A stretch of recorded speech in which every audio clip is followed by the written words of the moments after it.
ఒంటెత్తు పోకడలతో కాంగ్రెస్ ను ఆకమాగం చేసిన సీఎం రేవంత్ రెడ్డికి అధిష్టానము ఝలకిచ్చింది. రేవంత్ పై నజర్ కోసం కొత్త కమిటీని తెరపైకి తెచ్చింది. ప్రభుత్వము సమన్వయం కోసం కొత్త కమిటీ అనే పేరుతో ఇటు రేవంత్ స్పీడ్ కు బ్రేకులేయాలని నిర్ణయించింది. ఇటీవలి కాలంలో కాంగ్రెస్ లో రేవంత్ ఆగడాలు మితిమీరాయి. సీనియర్లను పక్కన పెట్టి సొంత మనుషులకు ఆయన ప్రాధాన్యత పెంచాడు. ఇటు విహెచ్ మధుయాష్ కి జగ్గారెడ్డి లాంటి సీనియర్లను కాదని వేం నరేందర్ రెడ్డికి రాజ్యసభ కట్టబెట్టాడు.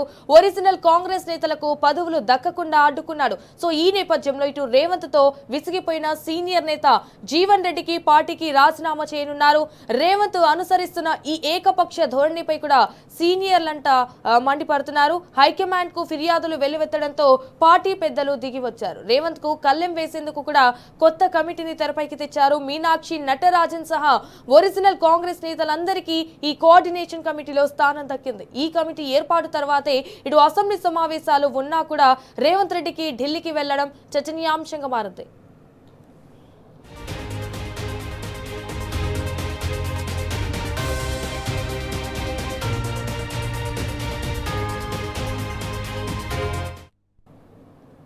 సో రైట్, ఇదే విషయానికి సంబంధించి మరిన్ని డీటెయిల్స్ మా ప్రతినిధి ప్రదీప్ ఫోన్ ద్వారా అందిస్తారు. రైట్ ప్రదీప్, ఇటు సీఎం రేవంత్ రెడ్డికి అయితే అధిష్టానం ఝలకిచ్చింది అన్నట్టుగా తెలుస్తోంది. సో దీనికి సంబంధించిన అప్డేట్స్ ఏంటి?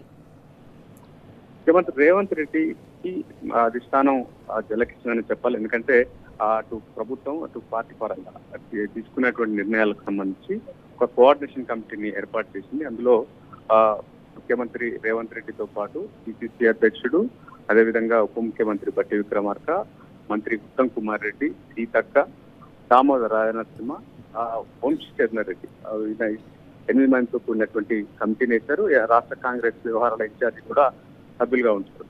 ఈ రెండింటికి ప్రభుత్వానికి అటు పాలనకు సంబంధించి కోఆర్డినేషన్ కోసం ఈ కమిటీ వేశారు. నిర్ణయాలకు సంబంధించి కూడా ఈ కోఆర్డినేషన్ కమిటీలో చర్చించి నిర్ణయం తీసుకున్నటువంటి అవకాశం ఉంది. మొత్తానికైతే ముఖ్యమంత్రి రేవంత్ రెడ్డి ఏకపక్ష నిర్ణయాలకు సంబంధించి కొంత విమర్శల పాలవుతున్నారు.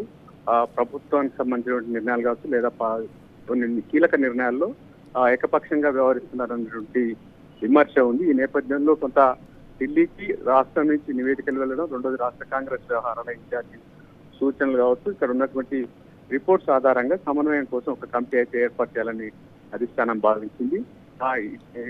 ఈ 2.5 ఏళ్ల కాలంలో ఇంతవరకు ముఖ్యమంత్రి రేవంత్ రెడ్డి తీసుకున్నటువంటి నిర్ణయాలకు సంబంధించి కొంత విమర్శల పాల్గొవడం, అటు కొన్ని అంశాలకు సంబంధించి ఇటు కోఆర్డినేషన్ కమిటీ ఉంటే బాగుంటున్న భావనలో భాగంగా అధిష్టానం 8 మందితో కూడినటువంటి కోఆర్డినేషన్ కమిటీ ఇచ్చింది.